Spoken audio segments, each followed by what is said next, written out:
¿Qué tal, amigos? Muy buenos días. Estamos otra vez aquí. Sabemos que hay muchísima incertidumbre sobre lo que va a pasar en Venezuela, sobre quién realmente va a tener el poder en esta nueva etapa, si se quiere llamar transición, algunos prefieren no llamarla así.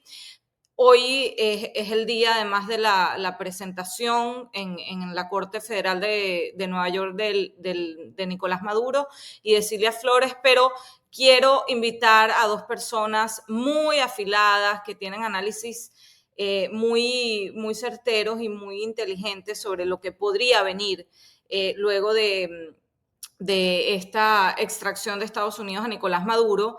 Ahí sé que hay miedo entre los venezolanos, hay como una emoción contenida y por eso quiero darle la bienvenida a dos invitados el día de hoy. Me acompañan Gilberto Carrasquero, que es autor, analista político, abogado, muchas cosas es Gilberto, pero aquí va a estar en calidad de analista político. Y también Francisco Poleo, que es periodista y también analista político. Francisco, no sé si lo siguen en redes, pero si no, los invito a que lo sigan, bueno, a ambos, pero Francisco ha estado, la verdad, tuiteando y poniendo información muy conveniente y muy importante sobre lo que podría venir para Venezuela. Le doy la bienvenida a los dos, gracias por acompañarme. Gracias a ti por invitarnos. Bueno. Gracias, Maralesia. Francisco, creo que tienes un pelín de delay, pero vamos a tratar de seguir y espero que continúe bien la conexión. ¿Cómo están viendo ustedes el panorama a 2 días, 3 días, estas primeras horas de lo que ocurrió? Hay como una emoción contenida, se llevaron a la cabeza al dictador, pero pareciera que el régimen continúa. Y yo creo que la prueba más grande de que el régimen sigue ahí, sigue mandando, es que la gente no se ha lanzado en esa fiesta a las calles. Esa mayoría, el 70% que votó por María Corina, no se ha lanzado con ese júbilo a las calles porque hay miedo. Y me lo escriben, la gente tiene miedo de tuitear, miedo de celebrar, miedo de poner. Entonces, ¿por qué está ocurriendo esto y qué viene? Gilberto, adelante. Mira, yo creo que para empezar el análisis tenemos que entender la naturaleza del drama con que estamos lidiando. Esto no es una dictadura normal. Esto no es un problema de izquierda y derecha. Esto es un problema de crimen organizado instalado en un país que ha tomado el Estado como trinchera. Pero además, un crimen organizado que tiene 25, 26 años en el poder y que se ha organizado, bien asesorado, para poder sostenerse en el poder cuando cosas como estas pasan. Entonces la organización es tipo silos, es un consorcio de mafias. Esto no es algo donde Maduro era el jefe de verdad de todo el mundo y caído Maduro, caído en la estructura. Hay una estructura que se sostiene sin Maduro. Maduro, así se lo explicaba a mis amigos gringos del mundo de los negocios, le digo, aquí se cayó el chairman of the board. Se cayó el jefe de la mafia, el jefe aparente, porque cada mafia tiene su propio jefe. Y los silos que pertenecen a una estructura criminal organizada y que cada una tiene sus espacios, siguen perfectamente allí. ¿Hay razones para alegrarse? Sin duda. Hay razones para alegrarse porque los Estados Unidos han tomado una posición férrea y ha llevado a cabo con gran éxito la extracción de un criminal y se lo tiene frente a los jueces norteamericanos. Esto es una buena noticia, sin duda. Espero yo que sea el principio de un proceso. Esto, tal como está hoy, lo que es la decapitación del jefe del cartel. Pero esto no es para nada un cambio de régimen, no hay nada que celebrar. O sea, si tú me dices a mí, es que cayó Maduro, no cayó, Maduro está preso. No cayó, porque no ha habido una caída de régimen, no ha habido un derrocamiento del régimen producto de una intervención militar venezolana o producto de una acción popular. Lo que ha habido es una extracción. Además, los Estados Unidos han tenido el cuidado de darle los nombres a las cosas, especialmente porque Donald Trump no tiene autorización del Congreso para hacer ninguna acción de guerra. Entonces, han sido muy claros en decir, esto es una solicitud del Departamento de Justicia, de un prófugo de la justicia norteamericana, y lo que entramos fue a buscarlo. Y más nada. No es cambio de régimen, ellos mismos lo han dicho, para protegerse. Yo entiendo que hay una hipocresía necesaria.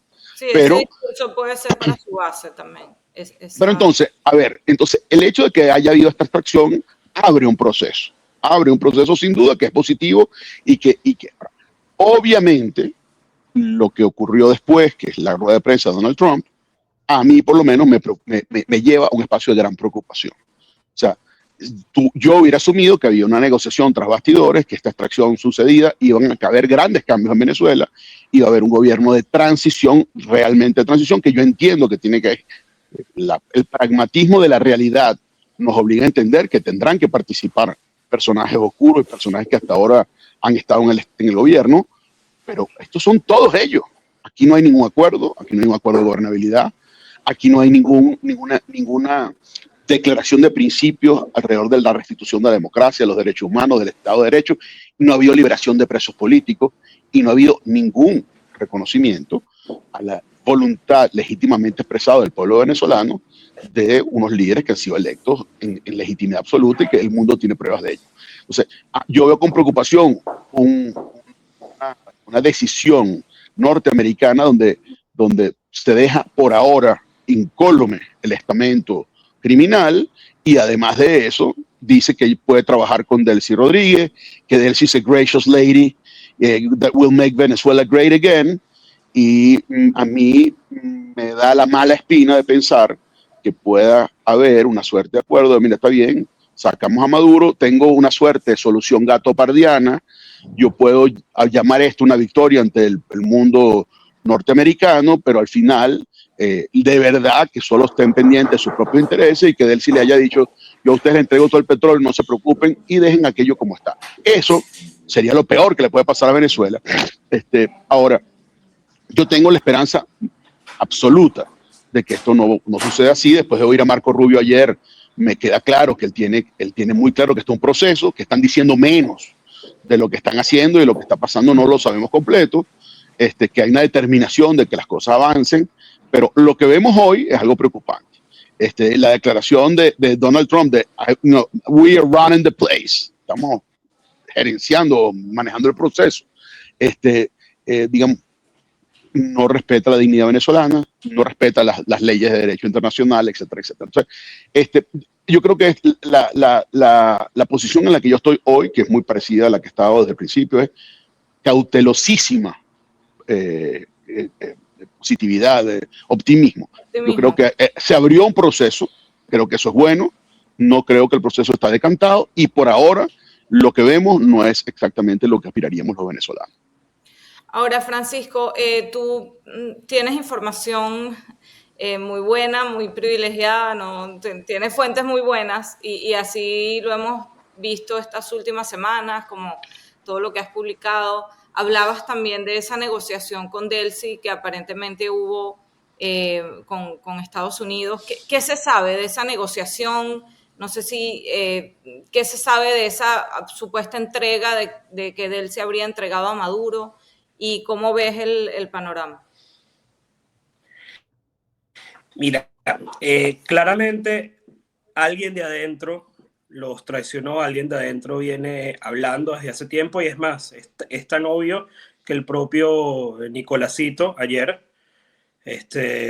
cuando por fin dio la cara, creo que fue un live de Instagram, habló de esos traidores y que la historia revelará quiénes fueron esos traidores, ¿no? Y se explayó en el tema. Es obvio que eso iba a terminar ocurriendo. Ahora, como decía Gilberto, esto no es un régimen político común y corriente, es una hidra de 5 o 6 cabezas. Y podemos decir que en este momento fueron decapitadas 1 o 2 cabezas, porque Cilia Flores es una de esas cabezas de este régimen criminal, pero quedan otras, quedan unas 4 cabezas. ¿Qué va a pasar? ¿Qué van a decidir cada uno de los hermanos Rodríguez? ¿Qué va a decir Diosdado Cabello? ¿Qué va a decir Vladimir Padrino López? Entonces es un proceso largo y lo que se ha entrado en este momento es en una etapa de negociación forzosa, en el sentido de ella, y eso fue lo que oímos al presidente Trump ayer diciendo, mira, si Delcy no cumple con lo que nos está diciendo en privado, entonces, bueno, le puede pasar lo mismo o peor que a Nicolás Maduro. Y bueno, y sabemos que es lo único peor que ir a la cárcel, ¿no? O sea, fue una amenaza bastante clara y bastante fuerte. Ese es el proceso que estamos viviendo ahora. Por supuesto, no es la solución ideal que nos hubiera gustado a los venezolanos. Es más, la solución ideal hubiera sido que hace prácticamente un año Edmundo González Urrutia hubiera asumido la presidencia de la República. ¿Qué pasa? Que en las fuerzas opositoras, desde hace mucho tiempo, es más, yo diría que post abril del 2002, hay una debilidad, que es que no se cuenta con el apoyo militar. Justamente por lo que ocurre en abril del 2002, el chavismo purgó las Fuerzas Armadas completamente y se cuidó mucho de que las fuerzas castrenses se les mantuvieran lo más leal posible. Entonces ha habido algunos, vamos a llamarlos fogonazos, que en el transcurso de esos 20 años o más de 20 años, pero se mantiene el control de las Fuerzas Armadas y por eso es que se mantiene desde hace tanto tiempo también Vladimir Padrino López como ministro de la Defensa, porque es quien garantiza la coordinación, el control de las Fuerzas Armadas. Y hay un tema, históricamente en Venezuela nunca se ha logrado una transición, nunca se ha dado ningún paso político fundamental sin el apoyo de los militares. ¿Okay? Inclusive la última transición que hubo se dio gracias a los militares. Por cierto, ese primer gobierno de Rómulo Betancourt, después de la caída de Pérez Jiménez, fue un gobierno sumamente convulso que tuvo que enfrentar muchísimas insurrecciones militares y muchísima desestabilización. Si eso fue en ese momento, en un contexto mucho más light que el actual, imagínate cómo sería ese primer gobierno de las fuerzas democráticas actualmente, ¿no? Y eso lo ha entendido Estados Unidos. Estados Unidos ha entendido que lamentablemente la oposición, sin el apoyo de Estados Unidos, ¿okay?, no puede justamente estabilizar el país. Entonces eso es lo que se está buscando en estos momentos. Lo que pasa es que cuando lo escuchamos en el discurso, en el clásico discurso abrasivo del presidente Trump, suena hasta chocante, ¿no? Pero sí, luego, explicado por el discurso mucho más político, mucho más diplomático de Marco Rubio, entendemos que justamente lo que se está es en una negociación puntual a corto plazo para garantizar la estabilidad del país y que las fuerzas democráticas en efecto puedan asumir un gobierno que sea próspero para los venezolanos y evidentemente para sus aliados, porque no podemos esperar realmente que nos hagan casi el trabajo y entonces simplemente se vayan después a la buena de Dios. Así no funciona el mundo, así no funciona el mundo real. Nos guste o no, es lo que hay. Ahora, si me preguntan a mí, yo prefiero de aliado a Estados Unidos que a Rusia, Irán, China, etcétera. Yo tampoco veo cuál es el drama ahí. A mí me gusta que Estados Unidos esté del lado de Venezuela en la reconstrucción que viene, que debe ser titánica, porque nos han dejado un país en ruina. Exactamente. Y bueno, también está todo el tema del petróleo que por el lado de los críticos que dicen que lo que quiere también Estados Unidos es el petróleo de Venezuela, pero realmente para todas esas operaciones petroleras de las que habla Trump y que promete Trump y que prácticamente es la mina de oro Venezuela y la gallina de los huevos de oro, se necesita seguridad jurídica. Entonces, ¿cómo? O sea, digamos, no puede ser el chavismo tradicional de Delcy, de los Rodríguez, como han venido gobernando hasta ahora. Eso yo lo veo imposible, ¿no? Con esa asamblea ficticia que se está instalando el día de hoy, que pretende instalarse, sin seguridad jurídica, ¿cómo van estas empresas venir, invertir en una cosa que además es a larguísimo plazo? No es a 2 años de gobierno de Trump, o sea, viene otro gobierno y esto no es que las empresas de un día para otro se pueden ir. Entonces, ¿cómo se conjuga eso? Si no hay seguridad jurídica, es sumamente complejo. Bueno, a ver, yo creo que la complejidad... yo te voy a decir una cosa, yo creo que es de una complejidad... Lo veo prácticamente imposible. Sí, te entiendo, yo creo que es de una complejidad infinita y la manera en que ambos ustedes están pensando es la correcta y es la de sentido común y es lo que ha imperado en la historia de la humanidad. Si tú ves una variable, una sola, correlacionada con desarrollo, es haber sido colonia norteamericana, colonia inglesa. Y lo que trajeron los ingleses a esas colonias es el rule of law. O sea, el imperio de la ley es lo que garantiza el desarrollo. Es la variable más correlacionada con desarrollo en el planeta, y si ven, las ex colonias inglesas son Canadá, Estados Unidos, Nueva Zelanda, Australia, son todas países y sociedades desarrolladas. Dicho eso, el mundo petrolero ocurre en sitios raros, donde hay dictaduras normalmente. Las empresas petroleras están acostumbradas a operar en espacios donde no hay ninguna seguridad jurídica. Lo que hay es el imperio de la fuerza. Hay la lógica del imperio de la ley y hay la lógica del imperio de la fuerza. Y esto es uno de los dramas que nosotros como oposición hemos vivido durante 25 años. Yo siempre lo he dicho públicamente. El drama nuestro es que nosotros fundamentalmente participamos de la lógica de lo que llamo yo el poder formal. Creemos en el Estado de Derecho, en los jueces, en la ONU, en las instituciones. Y ellos creen y participan en la lógica del poder real, armas, dinero, corrupción, etc. Entonces, el mundo petrolero funciona en una lógica de poder real. Si yo soy amigo del jeque árabe, que me garantiza que yo voy a poder tener las inversiones bien, a mí no me importa ser imperio de la ley. Y si Donald Trump va a imponer un régimen de fuerza en Venezuela con las botas norteamericanas en el sitio y tiene el aliado que tenga, sería posible tener una inversión petrolera grandísima, solamente con el arreglo con los factores de poder. ¿Eso es sostenible? Yo no lo creo. Creo que eso es problemático en el largo plazo. Como tú bien dices, el propio Donald Trump puede salir del gobierno mañana. Yo no creo que esto es lo que va a pasar.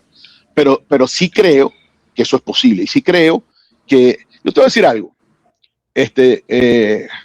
para mí, y aprovecho para decir que para mí es un extraordinario privilegio pues compartir esto con Francisco, porque soy gran amigo de su padre. Compartí con él pantalla en los días subsiguientes al 12 de abril. Y la verdad es que lo que manejamos entonces, lo que vivimos entonces, fue muy importante, y creo que hay que aprender mucho de lo que se vivió en ese momento, porque en ese momento se generó una cosa parecida a la que tenemos aquí, se decapitó el régimen, y sin embargo no fuimos capaces de crear la sustentabilidad política de lo que nacía. Y déjame decirte algo, de lo que no tengo duda, y tú cometiste una infidencia, pues han pasado más de 20 años. Los Estados Unidos estaban absolutamente enterados de lo que estaba pasando. Los Estados Unidos eran cómplices absolutos de lo que estaba pasando. Y eso lo entendió Hugo Chávez cuando regresó al poder.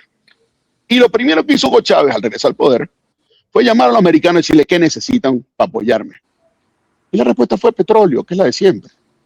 Y en la época, estamos hablando hace más de 20 años, la extrema derecha norteamericana, encabezada por un tipo que se llama Jack Kemp, mandó ese señor de enviado a negociar compras directas del Estado americano, del Estado venezolano, para la reserva petrolera norteamericana, y los americanos se calmaron y dejaron a Chávez en el sitio.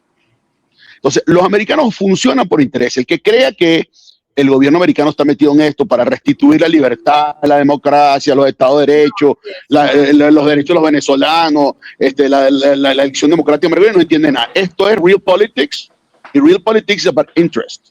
Estos son intereses.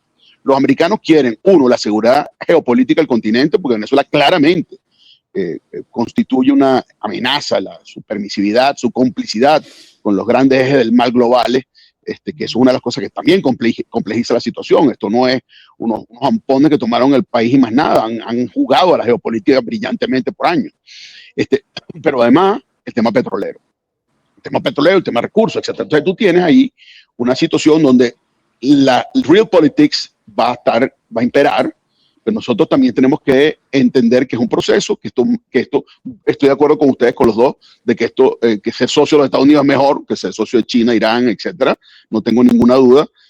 Ahora yo te voy a decir una cosa, y en esto soy extremista quizá. Yo soy socio de los gringos, si me van a imponer la bota, si me van a imponer el gobernante, mira, que se impongan completo, que nos den pasaportes azules, nos hagan el estado número 51, eso sí, que me manden policías, jueces federales y pongan el imperio de la ley. Porque dentro de 20 años yo prefiero ser Puerto Rico que Cuba, no tengo duda. Ahora, el atropello a la soberanía para dejar la barbarie ya no. Eso sí es inaceptable para mí. Francisco, no sé si querías agregar algo. No, antes de... totalmente de acuerdo. Ahora, en efecto, dejar, como decía Gilberto, solamente agregando un poco, mira, a ver, no es lo mismo. Sabemos que hay varias empresas americanas que tienen una deuda que cobrar enorme al Estado venezolano. Entre ellas, por ejemplo, una de las aerolíneas, American Airlines, tiene una deuda de más de $4 millones, pero American Airlines puede poner aviones en Venezuela mañana mismo si es necesario. En cambio, las petroleras para recuperar los miles de comenzar a millones de dólares que operar. se les deben, tienen que invertir miles de millones de dólares. Y eso los van a recuperar a mediano y a largo plazo. Entonces, para eso necesitan seguridad jurídica. Y lo que no ha demostrado, el error justamente del chavismo, y esto apoyando lo que dijo Gilberto, es que en vez de garantizarle el petróleo a Estados Unidos, ¿okay? No solamente se le volvieron un problema geopolítico, sino que además empezaron con el tema de las expropiaciones. Entonces, el régimen chavista ha demostrado que hoy te dice algo y mañana te dice lo contrario y te expropia y no pasa nada. ¿Entiendes? Eso, por cierto, se refiere a Trump cuando dice que le robaron el petróleo a Estados Unidos. Pareciera que esta administración está clara de eso. Pareciera que esta administración, cuando dice de la forma más abrasiva posible, pero cuando dice we're going to run the country, vamos a manejar el país, se refiere a eso, que saben que se tienen que quedar ahí, que tienen que garantizar justamente ese rule of law, ese boots on the ground, tienen que estar ahí, porque si no están, si dejan simplemente eso a la deriva en manos de Delcy o de quien sea, no hicieron nada, hicieron el ridículo básicamente. ¿Por qué? Porque es una hidra de varias cabezas, es una mafia. No es un gobierno unipersonal como por ejemplo sí lo era el de Hugo Chávez, ¿no? Que era un gobierno absolutamente personalista, que no se movía una hoja en ese país sin que Hugo Chávez diera su beneplácito. No, Maduro era, como dijo Gilberto, el coordinador, casi que el vocero de la mafia, pero una mafia que tiene varias cabezas, y ahora una de esas cabezas es la que está jurídicamente o en papel al mando, ¿no? Yo creo que ellos lo saben perfectamente, sobre todo por el hecho de que Marco Rubio esté metido en todo esto. Marco Rubio conoce nuestra realidad perfectamente al pelo, sabe el nivel de maldad con la que ha gobernado el chavismo, conoce también muy bien a los hermanos Rodríguez. Entonces eso, por un lado, a mí me da confianza de que no están a ciegas. Si Marco Rubio estuviera fuera de esto, yo te diría, mira, no sé si Miller, Trump, tienen idea de quién es Delcy Rodríguez, se leyeron el perfil del New York Times y creen que es la moderada y que todo está perfecto. Ahora, Delcy va a jugar un papel, va a tener un papel sumamente difícil y ya lo estamos viendo a 2 días, ¿no? Ella tiene que tener un discurso para su base, que es el imperio, contra el imperio, etcétera, y por otro lado es la lacaya del imperio. Ella terminó siendo la patriota cooperante de MAGA, de Trump, del imperio. Entonces, no sé si ella va a lograr desempeñar ese papel bien. Ahora, ¿ustedes creen que esto es como una trampa que le estaría tendiendo Trump, a Delcy y al régimen para que esté como con la bota encima, como gobernando con ciertas condiciones? ¿O simplemente es por los intereses que decía Gilberto también, que ellos van a tratar de ver si pueden gobernar con ella y ver lo que suceda después? Déjame primero decirte que yo no creo que el problema para ella es la base.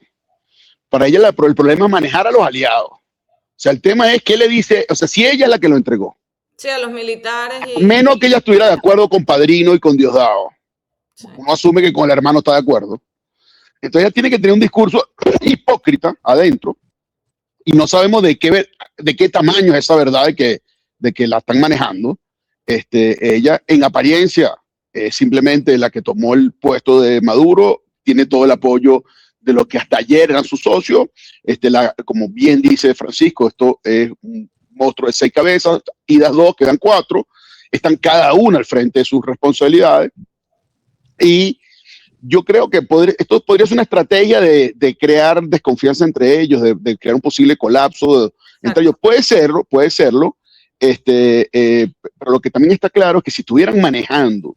Ayer yo vi una intervención de alguien en una de mis redes, donde decía, bueno, if he's running the place, los presos políticos son de él ahora, por ejemplo. Entonces, la pregunta es, si tú tienes tanto poder sobre lo que está pasando en Venezuela, ¿por qué no hay ninguna señal de que hay ciertos cambios que nos den esa señal contundentemente? O sea, no hay aquí nada que nos haga pensar que de verdad they're running the country. O sea, yo lo que creo es que hay un cambio dramático de la credibilidad de sus amenazas como factor de negociación. O sea, lo que sí hay hoy es, mira, entré, me llevé al tipo número uno, no pasó nada, no hay un muerto americano, no se quedó un solo avión en el camino. Entonces, pajarito, empieza a obedecer porque si no vas por el mismo camino. Eso sí es claro y contundente, pero que estén obedeciendo ya no lo tengo claro. Y sí creo que el discurso de ella, si fuera de verdad, que por supuesto creo las fuentes de Francisco, respeto mucho su condición de periodista y lo leo con cuidado y lo respeto y siempre que dice algo lo tomo muy en cuenta, muy en serio, pero a ver, al final del día tenemos que ver si esta traición de verdad ocurrió, no lo sabemos a ciencia cierta, y si ocurrió, ella está en un sitio muy peligroso, porque el propio Maduro no pudo negociar en el fondo nada, porque Maduro podía haber negociado lo de él, pero no lo de todo el plantel criminal, y cuando le decían, no te puedes llevar 100 personas, el tipo sabía que ido él estaba muerto el día siguiente. Es más, cuando la gente dice, bueno, es que ahí está, Maduro está loco porque el tipo está con los dedos así, riéndose y diciendo feliz año. El tipo lo que está feliz ha salido vivo de esto. Entiendo, el tipo dirá, mira, me capturaron los americanos, o sea, yo estoy por lo menos vivo. Las probabilidades de que me hubieran matado en la operación son altas. Y que me hubieran matado a mis socios si yo hubiera traicionado son altísimas también. Delcy ahora hereda ese espacio muy difícil, donde ella puede, sí, ser la cooperante de Estados Unidos, pero también te está asociando con alguien que puede ocasionar que la maten internamente. Esto no es fácil. Yo creo que falta mucha tela por cortar, creo que hay que ser humilde en el sentido de dejar que la realidad se decante, humilde y paciente, y creo que tenemos que ver esto por un lado, con mucho optimismo, pero por otro lado, con mucha prudencia. Hay cosas, además que lo cayó Francisco. Perdimos a Francisco, está teniendo unos problemitas de conexión, pero Gilberto, quería hablar con ustedes también y comentar el tema de la reacción. ¿Cuál debe ser la reacción del comando de campaña de María Corina Machado? Edmundo González difundió un video en el que exige la liberación de los presos políticos. Ellos están en una posición sumamente difícil por esas declaraciones de Trump y por lo que me imagino que pensaban que no se vería así la transición que ellos se imaginaron. Pero ¿cómo ves la reacción que deben tener ellos? Es sumamente difícil. Mira, primero completamente de acuerdo de que están en un espacio muy difícil. Por un lado, nuestra única posibilidad de salir de este régimen tiránico y criminal es la alianza con alguien más fuerte que ellos. Y esa alianza se ha gestado a través de muchos meses de colaboración. María Corina ha estado cerca de la administración Trump, ha hablado muchas veces con Rubio. Yo creo que ellos tienen muy claro quién es María Corina y la aprecian y aprecian su trabajo. María Corina, muy inteligentemente, una y otra vez acariciado el ego de un presidente que es ególatra. Cuando se ganó el premio Nobel, salió inmediatamente a decir, no, él se lo merece, etcétera. Cosa que yo ese día dije, qué inteligente es una mujer capaz de ponerse por arriba de su propio ego y hacer lo que le conviene al país y no hacer lo que hubiera sido lo más humano, que es callarse la boca y dejar que el loco hablara solo.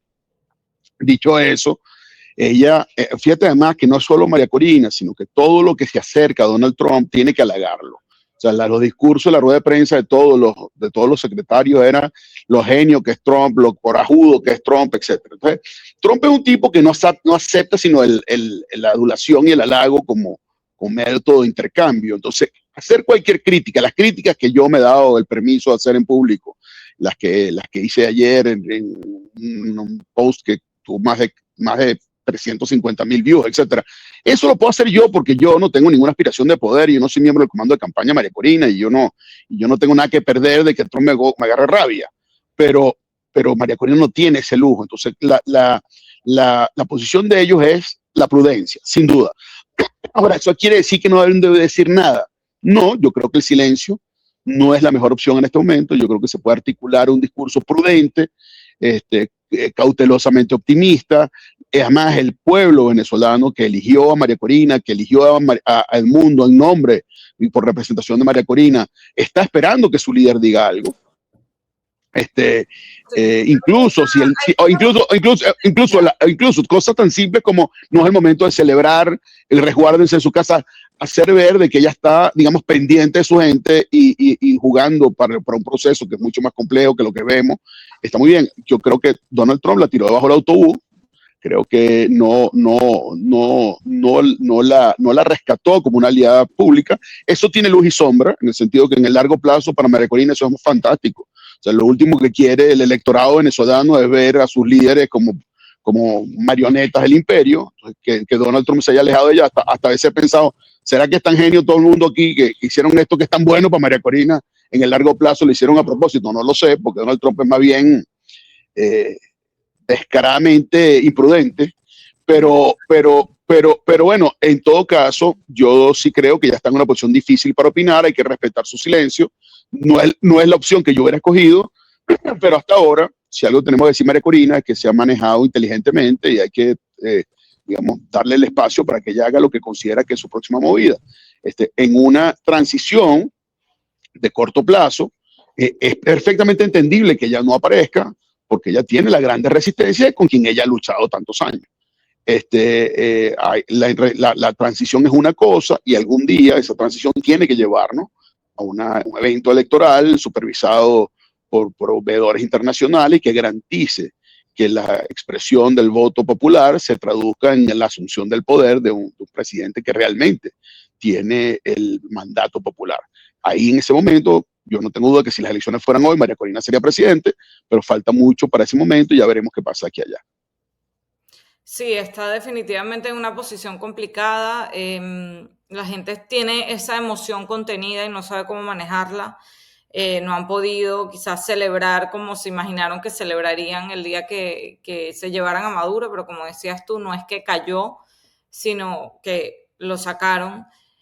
Y creo que las declaraciones del secretario Rubio han sido, él ha tenido como mucho cuidado de no pisar donde no debe, pero manejando, ¿no?, esa relación que también tiene con María Corina directamente, con la oposición venezolana, con todo lo que ha dicho, pero por otro lado tiene los intereses de Estados Unidos, que al final él responde a eso, y él tiene que responder a eso porque el pueblo estadounidense lo eligió para eso, ¿no? Entonces, hay que esperar, vamos a ver, yo creo que... No, y él se tiene que cuidar mucho de lo que su jefe piensa y dice, porque él no puede pelearse con su jefe, él no puede contradecir al jefe, yo te voy a decir una cosa, se manejó brillantemente, Marco, en una entrevista donde yo te voy a decir una cosa, yo aplaudía a la entrevistadora cada vez que hablaba, me llamó la atención lo bien informada que estaba, lo absolutamente corajudas que eran sus preguntas. O sea, preguntaba cosas que ponían a Marco contra la pared. O sea, que lo obligaban a defenderse. Y él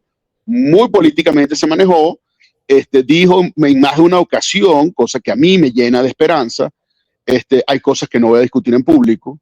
No voy a discutir estrategia de Estado. Dijo incluso la palabra que usó es el momento de la madurez, de madurez de política de Estado. Entonces aquí hay una madurez que a lo mejor no es aparente en el estilo de showman efectista de Donald Trump, pero a lo mejor hay una madurez en la concepción del proceso que lo está gerenciando Marco, y yo sí tengo la esperanza de que aquí haya más que el show. Y él se salió, vuelvo y repito, de las preguntas muy inteligentemente, muy políticamente, y sí hizo hincapié en que estamos ante un proceso que no podemos esperar que el día que decapitas el régimen pase todo al día siguiente, y bueno, yo tengo la esperanza de que así sea. Así es. Estoy aquí hablando con Francisco porque se conectó y después volvió a perder la señal, entonces no sé. Claro, lo que decías, Rubio no puede tampoco pelearse con su jefe y tampoco puede parecer que esto es como un capricho personal de él de acabar con Maduro y con Cuba, porque obviamente tiene ese deseo desde de toda su vida, ¿no? Yo creo que se tiene que manejar con mucha mano izquierda y él me parece que lo ha hecho muy bien. Y como te decía antes, también confío en que él conoce demasiado bien la situación de Venezuela y sabe lo que pasa adentro, sabe quiénes son los personajes, sabe quién es Delcy, quién es Jorge Rodríguez, así que pues esperemos que haya como que eso tenga peso, ¿no? Ese conocimiento de Rubio, aunque hoy estábamos leyendo que pareciera que Miller va a tener un papel fundamental y protagónico en lo que va a ser este running the country, este running Venezuela desde Estados Unidos. ¿Qué te parece eso? Ya cerremos. Quería despedir a Francisco, pero no sé si va a poder llegar. Bueno, hay este nuevo player, digamos, en la gestión de esta situación. De nuevo, tenemos que ver cómo se decanta esto. A mí me da tranquilidad ver a Marco Rubio en un espacio protagónico. No solo es secretario de Estado, tenemos que acordarnos que también es el National Security Advisor. Y es un hombre que, como tú bien dices, conoce el drama venezolano, conoce la oposición venezolana, es cubano de origen, entiende el drama de estos regímenes. Él además tiene la esperanza de pasar la historia como el hombre que acabó también lo de Cuba. Entonces, si esto no sale bien, Cuba no está en la fila. Yo creo que la esperanza más profunda del alma de Marco Rubio es tener algo que ver con el fin del régimen castrista. Y además yo creo que Marco aspira legítimamente a ser presidente de los Estados Unidos y va por buen camino. La conducción que siga él haciendo atinada de la política exterior norteamericana lo va a posicionar en un rol frontrunner en la nueva sí, posibilidad de una elección norteamericana. Ahora, todo está por verse y creo que con personajes como Donald Trump hay que ver lo que hace más que oír lo que dice. Yo entiendo que eso no es lo mejor siempre. Uno quisiera poder reaccionar a la seriedad del discurso, pero una cosa es a veces lo que él dice y otra cosa son las cosas que se hacen. Y creo que aquí hay que reaccionar a lo que vamos viendo. Y lo que vamos viendo es lo que estamos viendo y lo que estamos, digamos, celebrando en una medida y criticando con respeto otras cosas que han pasado que no es de nuestro agrado. Por cierto, bueno, Francisco volvió, ya le voy a pedir que me hable un poquito ya para cerrar del tema de María Corina, pero María Corina acaba de pronunciarse. Qué bueno. Dice, el bravo pueblo de Venezuela salió a las calles en 30 países, 130 ciudades del mundo para celebrar un paso enorme que marca la inevitabilidad e inminencia de la transición de Venezuela. Los venezolanos agradecemos, una vez más, agradece al presidente Donald Trump y a su administración por la firmeza y determinación en el cumplimiento de la ley. Venezuela será el principal aliado de Estados Unidos en materia de seguridad, energía, democracia y derechos humanos. La libertad de Venezuela está cerca y pronto vamos a celebrar en nuestra tierra. Vamos a gritar, orar y abrazarnos en familia, porque nuestros hijos regresarán a casa. Sí. Esto es muy María Corina, sí. Y está muy bien. Creo que el solo hecho que haya hablado está muy bien. Creo que comentar los eventos de ayer de la gente organizadamente saliendo a la calle en el exterior, pues está bien. Yo creo que es precipitado para celebrar nada, pero esa es mi opinión y no la de muchos otros. Sí. Bueno, vamos a ver qué pasa y estaba terminando de hablar con Francisco a ver si se puede conectar, pero me dice que imposible, que parece que el internet no está colaborando. No sé si está en otro lado.